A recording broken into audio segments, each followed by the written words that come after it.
So hello everyone. आज का हमारा पहला क्वेश्चन है which one of the following compound can exist as cis trans isomer. तो हमें ये पता लगाना है कि इन सभी कंपाउंड में से कौन सा सिस ट्रांस आइसोमर दिखा सकता है। तो सबसे पहले अगर हम बात करें सिस ट्रांस आइसोमर्स कौन कौन से कंपाउंड हमारे शो कर सकते हैं, तो पहली बात हमारा जो कंपाउंड है उसमें क्या होना चाहिए, रिस्ट्रिक्टेड रोटेशन होना चाहिए। तो रिस्ट्रिक्टेड रोटेशन कहाँ कहाँ पे हो सकता है? रिस्ट्रिक्टेड रोटेशन हमारा वहाँ पे होगा जहाँ पे हमारे पास कोई डबल बॉन्ड प्रेजेंट है या फिर हमारे पास कोई रिंग प्रेजेंट है। तो उसी केस में वहाँ पे क्या होगा, सिस ट्रांस आइसोमरिज्म होगा। दूसरा केस ये होता है कि अगर हमारे पास रिस्ट्रिक्टेड रोटेशन प्रेजेंट है तो उस रिस्ट्रिक्टेड रोटेशन वाले डबल बॉन्ड के अराउंड जो भी दो ग्रुप हैं वो हमारे डिफरेंट ग्रुप्स होने चाहिए, तभी वो कंपाउंड हमारा सिस ट्रांस आइसोमरिज्म को शो करेगा। ये नेसेसरी कंडीशन होती है सिस ट्रांस के लिए। अब देखते हैं हमारे पास ऑप्शंस में क्या क्या प्रेजेंट है। जैसे फर्स्ट है हमारे पास पेंट 1E। तो देख सकते हैं यहाँ पे मैंने पेंट 1 का स्ट्रक्चर बना दिया। काउंटिंग अगर हम करें तो यहाँ से 1 2 3 4 and 5। So this is pent 1E। अब हमें इसमें चेक करना है कि क्या ये सिस ट्रांस आइसोमरिज्म शो करेगा या फिर नहीं करेगा। तो आप देख सकते हैं कि इसके राइट साइड भी हाइड्रोजन है, लेफ्ट साइड भी हाइड्रोजन है। तो हाइड्रोजन हाइड्रोजन तो डिफरेंट ग्रुप होते नहीं हैं, तो ये दोनों क्या हो गए, हमारे सेम ग्रुप्स हो गए।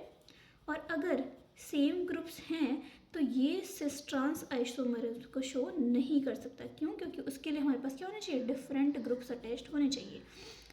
देखिए नेक्स्ट है हमारे पास 1,1 डाइमिथाइल साइक्लोप्रोपेन। अब अगर हमारे पास है 1,1 डाइमिथाइल साइक्लोप्रोपेन तो उसका स्ट्रक्चर कैसा होगा कि ये 1 पोजीशन, ये 2 पोजीशन, ये 3 पोजीशन। 1 पे हमारे पास क्या थे, दो दो मिथाइल ग्रुप अटैच थे, तो वही मैंने दोनों ग्रुप अटैच कर दिए हैं। और 2 और 3 पे कोई भी चीज़ अटैच नहीं थी, तो वह सेम है। अब देखिए फर्स्ट पोजीशन में हमारे पास फिर से क्या है, मिथाइल है, और दूसरा भी क्या है, मिथाइल है, और ये दोनों सेम ही कार्बन से अटैच्ड हैं, और दोनों के दोनों क्या है, सेम ग्रुप हैं। अगेन सेम ग्रुप होने की वजह से ये भी क्या कर पाएगा, सिस ट्रांस आइसोमरिज्म को शो नहीं कर पाएगा, क्योंकि नेसेसरी कंडीशन जो है वो फुलफिल नहीं हो रही है। हालांकि इस पर रिंग प्रेजेंट है, रिस्ट्रिक्टेड रोटेशन भी होगा, लेकिन वो रिस्ट्रिक्टेड रोटेशन डिफरेंट ग्रुप्स की वजह से नहीं बल्कि सेम ग्रुप्स की वजह से हो रहा है। ठीक है, अब आता है नेक्स्ट वन जो कि है हमारा 2 मिथाइल हेक्स-2-ईन। 2 मिथाइल हेक्स-2-ईन मतलब देखिए काउंटिंग कर लेते हैं, 1 2 3 4 5 6। 6 मतलब हेक्स, और सेकंड पोजीशन पे है मिथाइल, और ईन के लिए हमारे पास डबल बॉन्ड।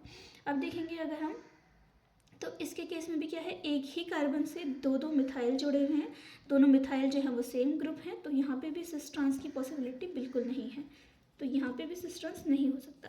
अब यहाँ पे अगर आप देखें तो ये क्या है हमारे पास, ये है 1 2 1 2 3 4 5 6। तो ये है हमारा 1 2 डाई मिथाइल साइक्लोहेक्सेन। ठीक है, अब इसके केस में देखेंगे अगर आप, तो जो मिथाइल ग्रुप्स हैं वो दोनों के दोनों क्या है, डिफरेंट कार्बन के साथ अटैच्ड हैं। तो इसमें हमारे क्या हो सकते हैं, दो केस बन सकते हैं। क्या हो सकता है कि अगर ये मिथाइल जो है मेरा, वो एक मिथाइल मान लो मेरा अबव हो और मेरा दूसरा वाला मिथाइल जो हो वो बिलो हो, तो एक तो ये कंडीशन हो जाएगी, दोनों अपोजिट हैं, तो डेट मीन्स कि इट इज़ ट्रांस।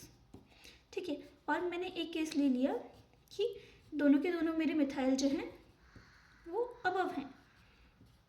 अब या तो आप इसे ऐसे लिखो या फिर आप इसे ऐसे लिखो, ये है CH3, ये है CH3, तो ये दोनों ही क्या हैं, सेम है। ये दोनों हमारे क्या हैं, कोई सेम हो गए, और ये क्या हो गया, डिफरेंट हो गया। ये कैसा हो गया, ये हो गया सिस हमारा, ये हो गया ट्रांस हमारा। तो डेट मीन्स कि अगर हमारे पास 1 2 डाइमिथाइल साइक्लोहेक्सेन है तो उसके केस में सिस ट्रांस आइसोमरिज्म पॉसिबल है।